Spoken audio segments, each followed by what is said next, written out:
Ethan has what he calls a sister in everything but blood. Their relationship is so close, they even share the same bed, and sometimes the same spoonful of ice cream. When I gently suggested they set some boundaries, Ethan shot me a look of frustration.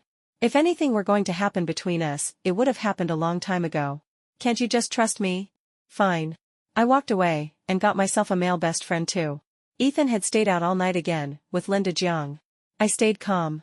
He returned at noon, carrying dim sum from Mayflower Restaurant. When he saw me, he offered a rare explanation. It's been a while since we all got together.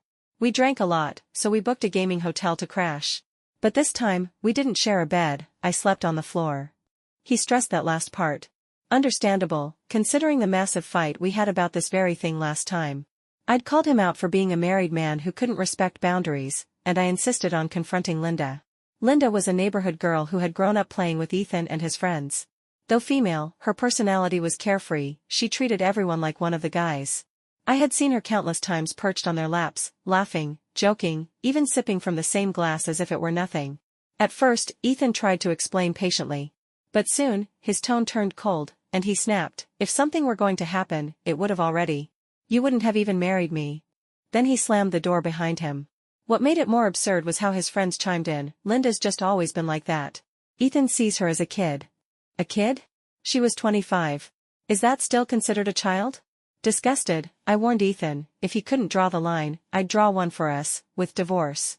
For a time, Ethan did put some distance between himself and Linda. But in return, Linda started making pointed, sarcastic remarks in public. See, sis? I'm not sitting next to Ethan today. Ethan, you better not come to the after-party, don't want sis to get mad. He's not the old Ethan anymore. That leash around his neck is tight. I wouldn't dare get close. She always made sure I was present to hear it. Naturally, this created a tense and unpleasant atmosphere. Before long, I was painted as petty, jealous, and unreasonable. And my relationship with Ethan began to cool and grow distant. Back in the present, I looked at the takeout box in Ethan's hands, once my favorite food, now utterly flavorless. Ethan noticed my indifference. He placed the box on the table, walked over, and gently hugged me, his voice coaxing, "Honey, didn't you always want to see that movie? I'm skipping work today, let's go together." It was a movie I had looked forward to for ages. I'd asked Ethan to join me when it came out. He said he was too busy. Yet just a few days later, I saw Linda flaunting a pair of movie tickets on her social media. There were no faces in the photo, but the distinct knuckles and the wedding band on that hand? Unmistakably Ethan's. There was even a faint scent of pear blossom lingering on him. I coldly declined. "No need," I said, and continued packing my luggage. "Emma," Ethan's tone now held a tinge of anger. He grabbed my wrist, stopping my movement. "You're doing this again? Running away? I already told you, nothing happened between Linda and me." "I know." I gently pulled my hand free. "You two are siblings, after all." That line seemed to choke him. Ethan's expression grew strained, and he furrowed his brows. "Then what are you so upset about now?" "I'm going on a business trip," I said simply. His face darkened further. He stared at me for a long time, as if trying to spot a lie. But there was none. My expression stayed calm. Because at that point, I didn't care anymore. Who he went to the movies with, who he spent the night with, who he flirted with, none of it mattered now. Strangely enough, my lack of anger only made Ethan more furious. He seemed convinced that I was holding a grudge and determined to fix things. He pulled out his phone and frantically searched for movie tickets. I watched his anxious scrolling, until finally, I gently reminded him, that movie's already out of theaters. His finger froze on the screen. For a moment, I watched an entire storm of emotion flicker across his face. Silence hung in the air. The food on the table sat untouched, growing colder by the minute.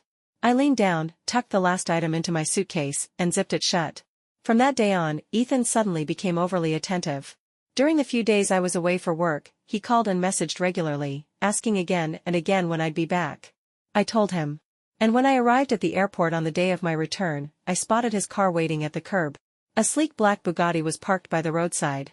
When Ethan spotted me, he quickly stepped out, walked over naturally, and took my suitcase from my hand.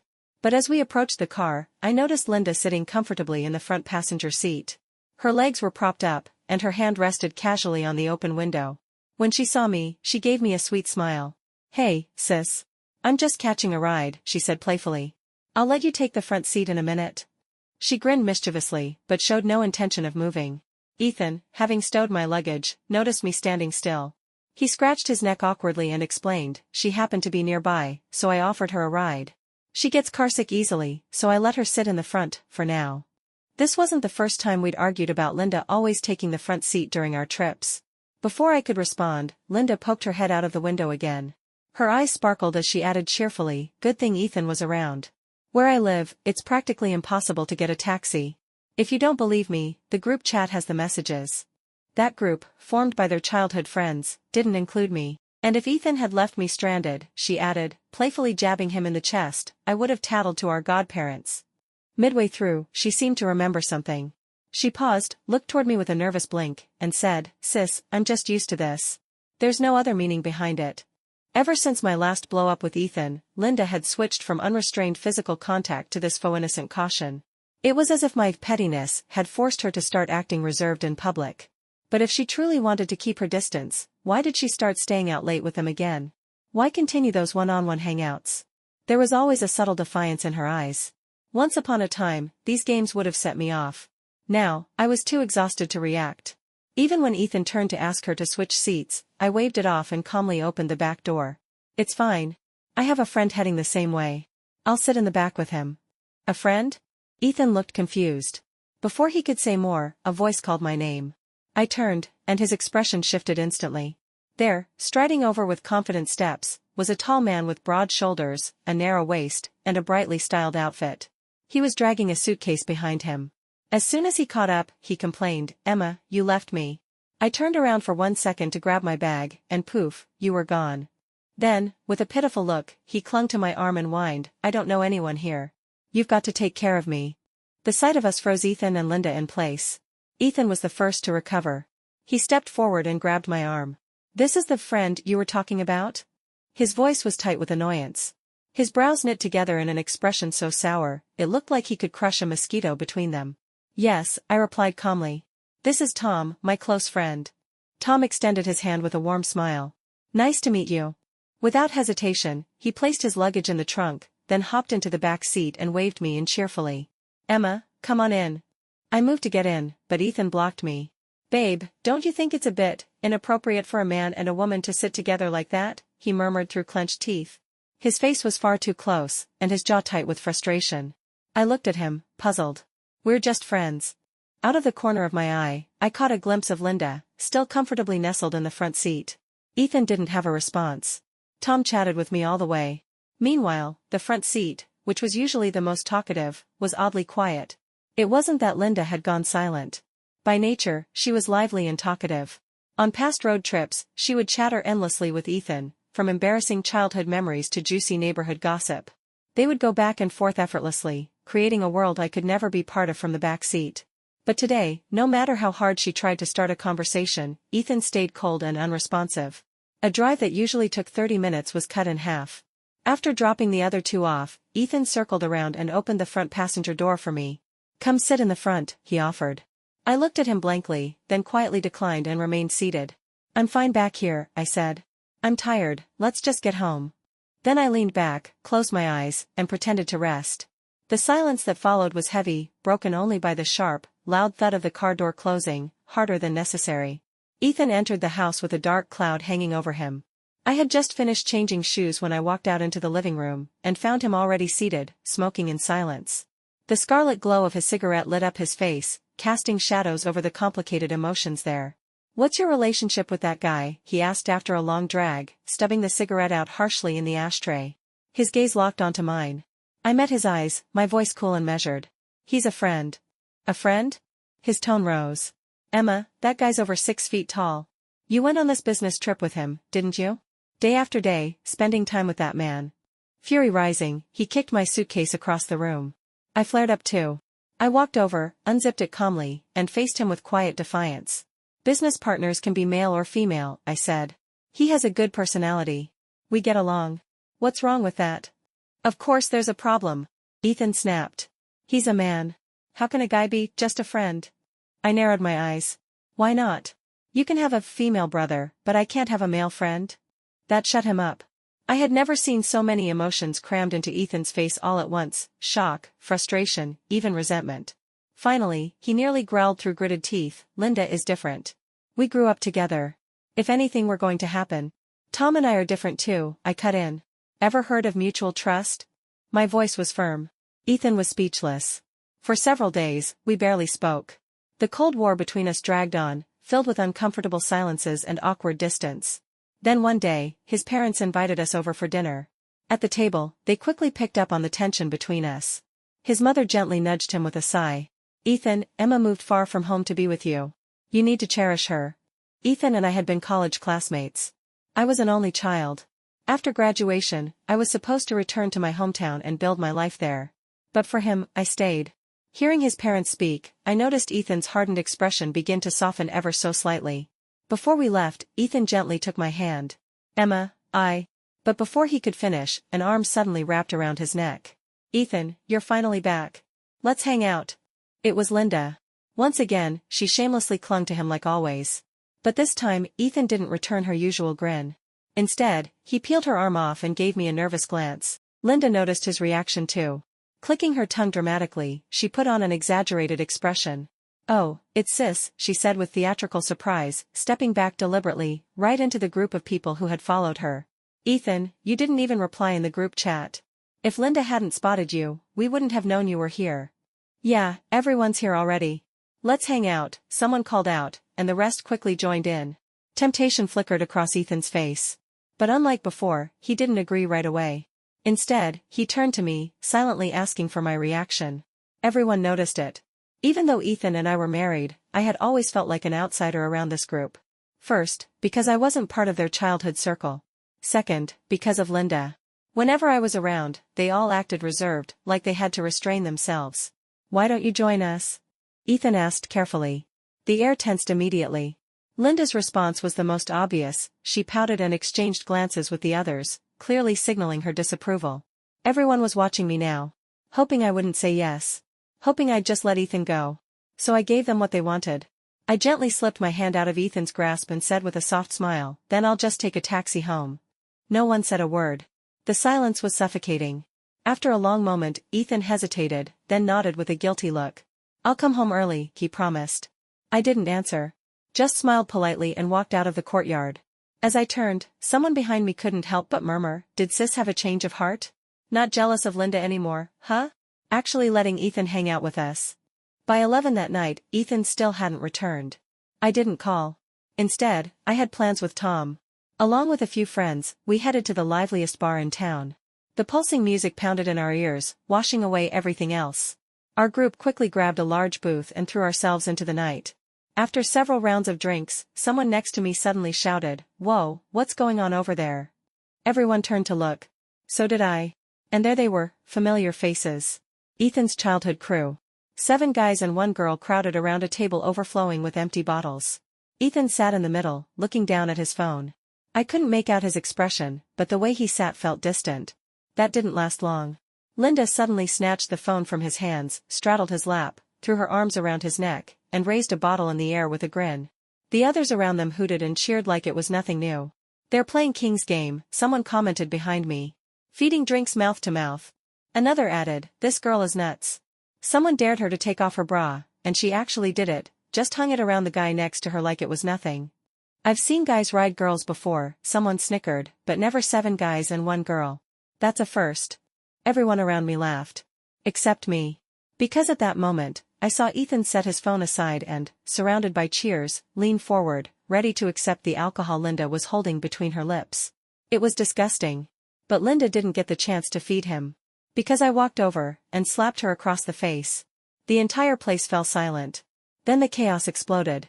Ethan's friends scrambled to smooth things over, insisting it was just a joke. Linda looked wounded and innocent, whispering that it was all just a game. But I didn't even blink. Without a word, I grabbed the bra still hanging on another man's neck and tossed it into Linda's face. If you want to play, wait until Ethan and I are divorced, I said coldly. Then you can play however you want. And I turned to leave, because I meant it. I was done. But Ethan wasn't. He chased me home, stumbling after me, voice pleading. Babe, it was just a game. Linda always messes around like that. We don't even see her as a woman. You just overreacted, that's all. Look, I'll stop hanging out with them if it makes you uncomfortable. I promise. Emma, I didn't say a word about you going to the bar with a bunch of guys, did I? The more he tried to justify it, the more irritated he sounded. Finally, he grabbed his hair in frustration and shouted. But by then, I had already packed my things. There were too many to take all at once, but I didn't care. I didn't want to spend another second in that house. Move, I said coldly, staring at the arm he was using to block my way. My voice stayed calm. Too calm. True heartbreak doesn't look like yelling. It's when everything starts to feel meaningless. Ethan froze, startled by my expression. His tall frame stiffened, his face flushed with alcohol, and he clenched his teeth. Do you really have to take it this far? I looked at him squarely. Ethan, could you accept it if I sat on Tom's lap like that? He went still. I stepped closer, sneering. You couldn't. You were mad for days just because we sat together in the back seat during a business trip. And now, you expect me to turn a blind eye to this? That's different, he snapped. I'm a man. You're a woman. No one's going to take advantage of me. The moment those words left his mouth, I felt like I didn't even recognize him. My body trembled. My voice cracked with disbelief. So, you knew. You knew Linda's behavior was inappropriate. That it was shameless. But because she's a woman, you enjoy it? You take pride in having her hang all over you. Ethan didn't answer. His face went pale, and he looked away. I'd hit the mark. And I laughed, bitterly. I brought Tom on purpose, I said. Ethan's eyes widened. I thought maybe you just didn't understand boundaries between men and women. I hoped you'd learn something from the experience. But I was wrong. You weren't clueless. You just liked it. Then I pushed him. Hard. The great Ethan Lee, 6 feet tall, fell backward, completely unprepared. I didn't look at him again. Let's get divorced, I said. Or I'll end up despising you even more. Ethan refused. He even dragged my parents into it. To be fair, Ethan had always had a good image in front of them. He was educated, handsome, came from a respected family, launched his own business right after graduation, and when we got married, he seemed sincere. So naturally, they tried to persuade me. But that didn't last long. Because a few days later, Ethan went viral. Someone had filmed the entire bar incident and posted it online. Suddenly, the whole internet knew about Linda feeding alcohol to a married man mouth to mouth, only to be slapped by his wife moments later. The backlash was brutal. Everyone online turned on them. That's disgusting. She knew he had a wife and still went for it. She clearly doesn't care. She'd go after anyone. Did you see her bra around another guy's neck? Classy. EW. Public property. And the guy? Gross. Sharing girls like that, no shame. At first, Linda tried to fight back. She accused the public of being judgmental and perverted. She claimed her relationship with Ethan was pure, just childhood friendship. But the internet wasn't buying it. They started digging, through her posts, photos, and social accounts. The more they found, the worse it looked. Photos of her wearing brothers' clothes. Sleeping in their beds. Drinking from the same cup. Eating the same ice cream. Holding hands. The worst? A video where she snuck into a private male bathhouse, wrapped in nothing but a towel, soaking in the water with her brothers. She'd posted it proudly. Suddenly, everyone knew Linda. Everyone knew Ethan. Their entire neighborhood friend group became infamous. The ones with girlfriends all got dumped. The singles? Instantly undateable. Marketing blogs began calling them Snow White and the Seven Dwarfs. Netizens mocked it as the most embarrassing version of Snow White they'd ever seen. Watching the public unravel the chaos I had endured in silence, I felt a strange sense of relief. Linda had been a tumor in my relationship with Ethan, growing unchecked, spreading deeper. I had tried to cut it out, but Ethan never cared. Now, the tumor had finally turned toxic for everyone else. But me? I had already emotionally detached long ago. After a few days of being headline news, the outrage began to fade. Ethan's friends were all affluent, influential heirs from powerful families. Overnight, the videos and scathing comments vanished. Linda's accounts were wiped clean too, as if nothing had ever happened. A few days later, Ethan's parents came to see me. Their expressions were grim. They begged me to visit him. He had drunk himself into a stupor, vomiting blood. By the time they found him and rushed him to the hospital, he had slipped into a deep coma, clinging to life after a full night in the ER. Even in his hospital bed, he kept whispering my name. Emma, they pleaded, we know Ethan messed up. But for the sake of your marriage, please, just go see him. So I did. Ethan had lost a considerable amount of weight. His hospital gown hung loosely on his bony frame, his face pale to the point of being translucent. But when he saw me, a faint light sparked in his eyes. I walked over and gently stopped him from struggling to sit up. When will you be discharged? I asked quietly. His eyes lit up with hope, and he strained to speak. Next week. Emma, does this mean you're forgiving me? His voice trembled. Please. If you give me another chance, I swear I'll never make the same mistake again. I'll stay away from Linda, completely. I looked at him, voice calm and unwavering. When you're discharged, I said, we'll file for divorce. The hope in his eyes shattered instantly. I watched his face twist in anguish. Sweat beaded on his forehead, slid down his temples. His voice was hoarse, like sand scraping across his throat. Emma, I didn't cheat on you. You know I didn't. It was all meaningless, it was just fooling around. I promise, I'll stay away from them. If that's what you want, I'll do it. Emma, please, don't leave me. I didn't say a word. Ethan suddenly lurched out of bed, collapsed to the floor, and knelt in front of me. The force stand toppled. Tubes ripped free. Blood oozed from the twisted needle in his hand, staining the floor in sharp red drops. A pathetic, broken image. This was Ethan, born to a good family, tall, handsome, women always flocking to him. He'd always been proud. Always held his head high. When had he ever begged anyone, let alone a woman? I should have felt something. But I didn't. I stared down at him, cold and expressionless, then slowly shook my head. No. That single word hit him harder than any slap. I saw it, the pain, the despair, the disbelief. He choked out, it was Linda. She was the one always throwing herself at us. I didn't push her away, I admit that, but I never betrayed you. Why can't you just let it go? His voice rose in anguish. The movement pulled at his wound, and in seconds, blood soaked through the waistband of his gown. It spread fast, horrifyingly bright. The commotion drew in both of our families. The room descended into chaos. Emma, Ethan made a mistake, but Linda was the real problem, his mother said. He only saw her as a sister. She misled him too. His father chimed in, trying to soothe the tension. There's an old saying, it takes 100 years of fate to share a boat ride, and 1,000 to share a marriage bed. We've watched you two come this far. Do you really want to throw it away now? Then, looking me in the eye, he made an offer. If you're willing to stay with Ethan, the house, the company, the cars, all of it will be in your name from now on. And if he ever crosses the line again, he'll walk away with nothing. He was a man with real power. When he spoke, the rest of the family listened. Even my own parents faltered. Emma, my mother whispered, pulling me aside, the Hahn family is really sincere this time. And Ethan, he clearly regrets it. My father opened his mouth to argue, but my mother quickly yanked on his ear. John, she hissed, I know what you want to say. We can support our daughter, yes, but think of the child. Yes, I was pregnant. 1 month. I had planned to quietly terminate the pregnancy, but my parents had found out. Elders value life far more than we imagine. They didn't say much when they looked at Ethan again, but their expressions had softened. It was clear, they wanted to give him another chance. In the end, I agreed. I offered Ethan one condition: if he could completely cut contact with Linda for a full month, I would postpone thoughts of divorce. Both our families were present as witnesses. Ethan lit up with joy. He agreed without hesitation, as if this was a small price to pay. Everyone breathed a collective sigh of relief. But only I knew, this was a test he was doomed to fail. Ethan blocked Linda. He really did it. He left the friend group, unfollowed all her accounts, and even sent me daily screenshots of his contacts to prove she was no longer part of his life. Tom, however, was skeptical. Emma, don't tell me you're actually thinking of taking him back, he asked with a half-joking grin. Though Tom had always seemed carefree, he never crossed boundaries. He knew what had happened between Ethan and me.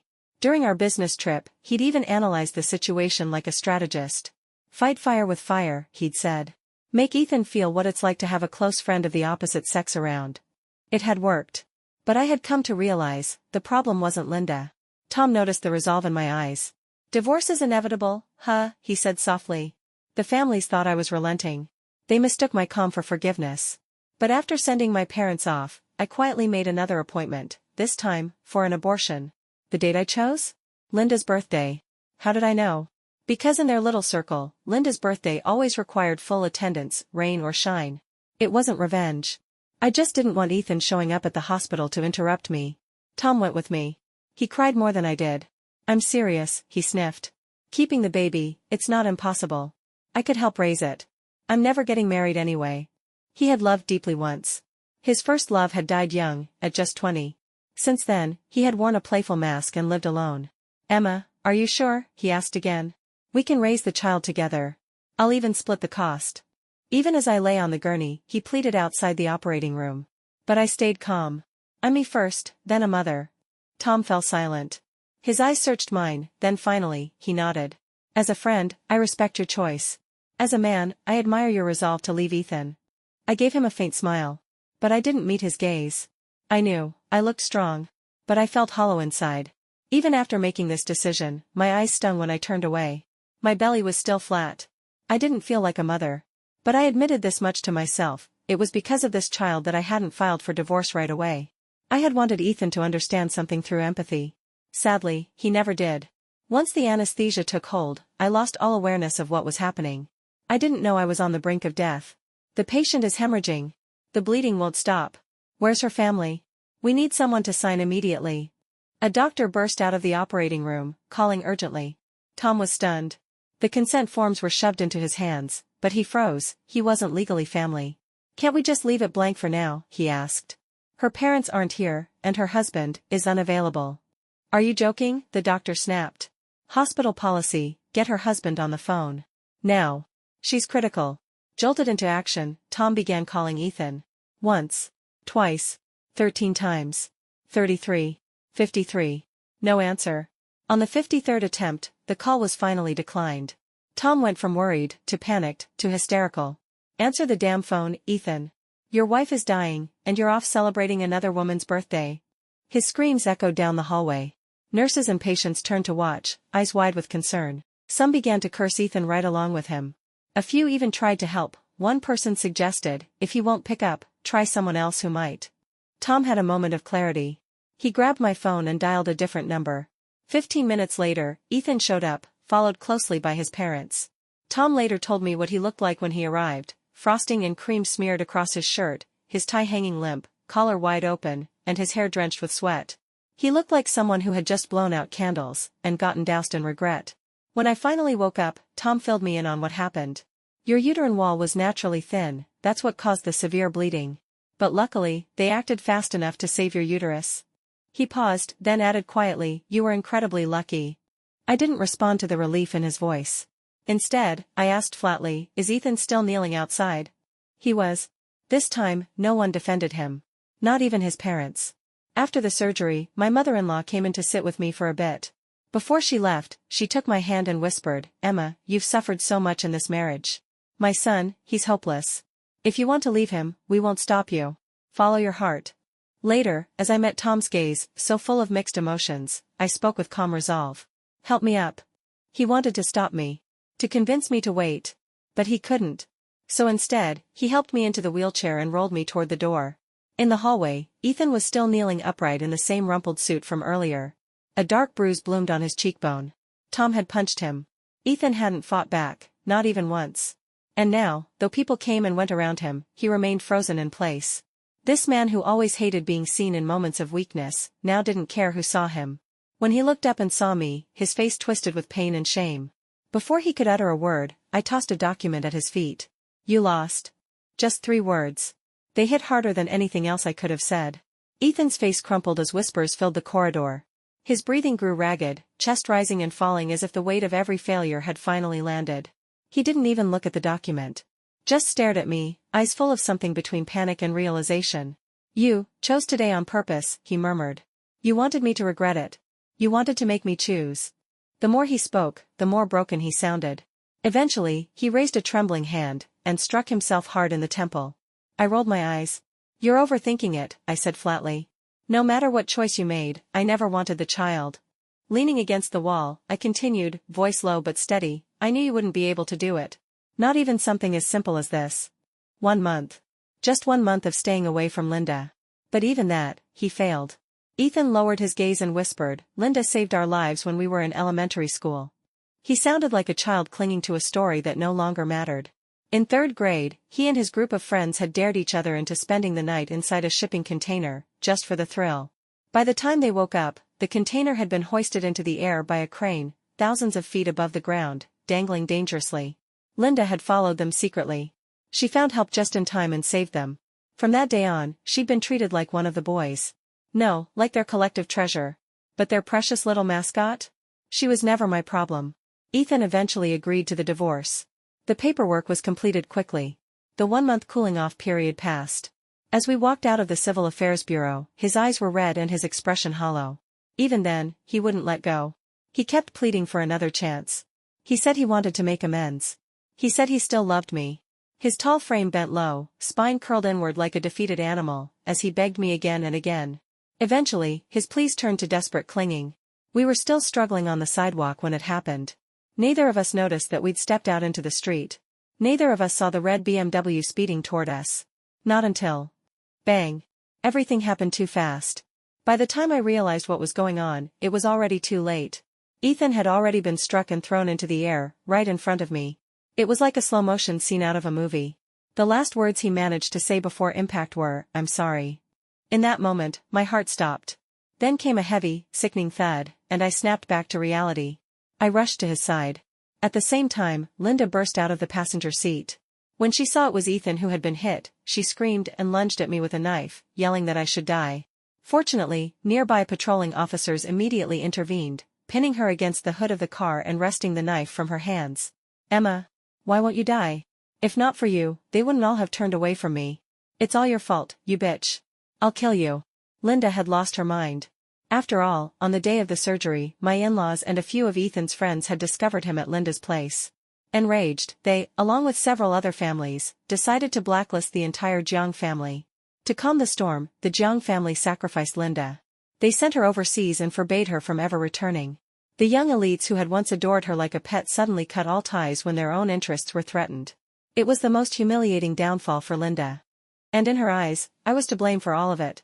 If I were gone, everything could go back to the way it had been. Listening to her delusional accusations, I felt nothing but absurdity. Ethan survived. But from the waist down, he was paralyzed. Linda wasn't sentenced to death, but she was convicted of intentional injury and received life imprisonment. I later heard that for some unknown reason, her face was slashed and disfigured in prison. After Ethan's accident, many people came to see me, his parents, his friends, even my own parents. His parents begged me not to abandon Ethan, reminding me of our former marriage. His friends urged me to stay because he had saved my life. My parents, however, told me to come home and not make things harder for myself. In the end, I decided to visit Ethan. He, who was once so proud, now lay helpless in a hospital bed, completely dependent on others for even the most basic needs. He didn't speak at first, but when our eyes met, his were filled with regret. I thanked him, after all, he had saved my life.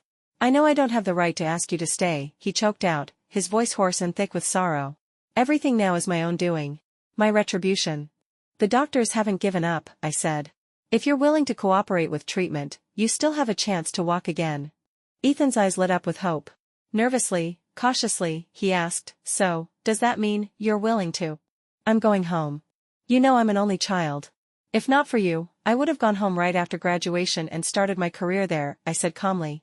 At that moment, I saw his expression fall, like a sunflower losing its light. His eyes turned red, and he gave a bitter, self-deprecating smile. I knew it. A cripple like me is meant to rot in the mud forever.